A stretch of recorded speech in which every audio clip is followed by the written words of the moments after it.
10 160 €. Est-ce que tu as la moindre idée de ce que ce montant représente? Ce montant, c'est ce que t'aurait coûté 2% de frais annuels pendant 20 ans si tu avais investi 10 000 €. Traduction, au bout de 20 ans, c'est plus de 100% de ton capital initial qui s'est fait engloutir par les frais cachés. Si t'as mon âge, toi aussi tu dois commencer à comprendre qu'on va pas tellement pouvoir compter sur notre retraite. Comme moi, t'as dû commencer à t'intéresser au monde de l'investissement et là, c'est le début des problèmes. Dans quoi investir? De quelle manière? Et pour peu que t'aies déjà répondu à ces deux questions, c'est encore possible d'entendre tout et son contraire sur internet. Si tu me connais pas, je m'appelle Pierre Bezit, j'ai investi plusieurs dizaines de milliers d'euros sur les marchés financiers les 3 dernières années, j'ai gagné de l'argent, j'ai aussi perdu de l'argent. Aujourd'hui, on va tout reprendre à zéro, on va défoncer quelques mythes et surtout tailler à la hache dans toutes les informations parasites qu'on peut trouver sur internet. Dans cette vidéo, je te donne toutes les clés que j'aurais aimé avoir quand j'ai commencé, le tout sans bullshit et sans fausses promesses. Abonne-toi si c'est pas déjà fait, on est bientôt 500 et accroche-toi.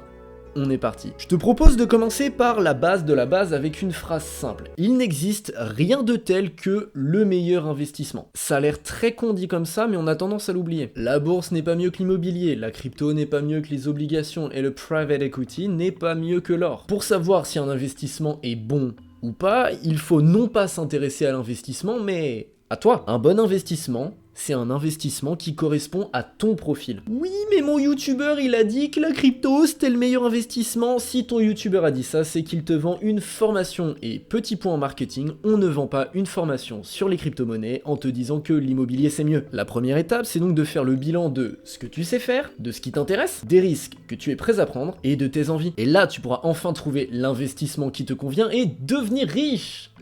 Tiens d'ailleurs, parlons-en de ça. Les intérêts composés. Albert Einstein les aurait même décrits comme la 8e merveille du monde. Cette loi mathématique semble te pousser inéluctablement vers le million d'euros de patrimoine. Et un truc que les youtubeurs investissement ont tendance à oublier de dire, c'est que ça prend 30 ans aussi. Et c'est là toute l'origine du piège dans lequel moi aussi je suis tombé quand j'ai commencé. Investir n'est pas une manière de devenir riche. Investir est une manière de rester riche. Le but de l'investissement, c'est de continuer à générer de la rente au cas où ta source de revenus principale venait à disparaître. Et c'est en ça que j'aime pas trop ce discours qui consiste à dire aux jeunes que ça y est, avec 200 € par mois sur le S&P 500, ils deviendront riches. C'est pourquoi, à mon avis, si t'as entre 18 et 30 ans, ta seule préoccupation devrait être d'accroître tes revenus. L'investissement ne devrait servir qu'à t'apporter un petit peu de stabilité et à protéger tes arrières. Mais même en comprenant ça, tu ne peux pas te permettre d'investir à l'aveugle, et pour bien te protéger, il va te falloir des compétences et de la discipline. Il est vrai que les marchés ont tendance à être haussiers sur le long terme, mais si quelqu'un t'a dit que tu as juste à acheter et ensuite oublier ton portefeuille, laisse-moi te dire qu'il t'a menti. En effet, les règles du jeu changent souvent. Tu dois te tenir au courant de ce qui se passe dans l'écosystème que tu as choisi. On l'a vu récemment avec l'immobilier et le projet loi finance 2025 qui est venu tout chambouler, et même plus récemment en bourse avec les États-Unis et les frais de douane qu'ils ont décidé d'imposer. Et si tu crois que tout ça c'est juste une affaire de chiffres, attends un peu. Pour ce qui est de la discipline, tu te dois de garder ton sang-froid face aux réactions du marché. Ne pas paniquer bêtement quand ça baisse et surtout ne pas sauter sur n'importe quel hype. D'ailleurs, ça va me permettre d'embrayer. Tout ce qui est trop beau pour être vrai, l'est probablement. Je répète, tout ce qui est trop beau pour être vrai, l'est probablement. Et ça, à cause d'un concept tout simple, le rendement est proportionnel au risque que tu prends. Le livret A par exemple, si le rendement est éclaté, c'est parce qu'il est garanti par l'État, et donc tu n'as aucun risque à prendre pour en bénéficier. Maintenant, je te dis pas que c'est impossible de générer 10, 20, peut-être même 30% de performance à l'année.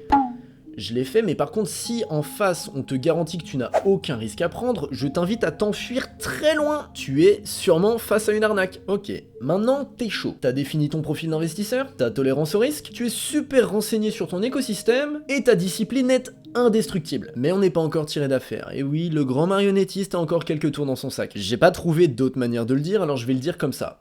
Ton banquier n'est pas ton ami. Ton banquier est un commercial, et un commercial est là pour te vendre des produits. On a rapidement parlé des frais cachés dans l'intro. Il faut que tu saches que 2% de frais annuels, c'est ce qu'on peut trouver sur certaines assurances vie par exemple. Pour rappel, 2% de frais par an sur 20 ans, c'est 101,6% de ton capital initial qui part en fumée. Et tu vas me dire que tout ça c'est le prix à payer pour le service, que ça nous laisse quand même 67% du capital final, mais non! Tiens, ça c'est les frais annuels de mes ETF, oui, les trucs qui font 20% par an là. Évidemment que le banquier t'en a jamais parlé, ces produits là ils sont pas dans ta banque.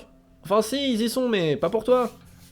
Voilà, avec ça t'es déjà un peu mieux armé. Si la vidéo t'a plu, laisse un like. Si tu veux que j'aille un petit peu plus loin avec du contenu plus avancé, bah tu peux me le dire dans les commentaires. Pareil, si t'as des questions, je serai ravi d'y répondre. En attendant, je te dis à la prochaine, d'ici là, porte-toi bien et on se retrouve dans une nouvelle vidéo.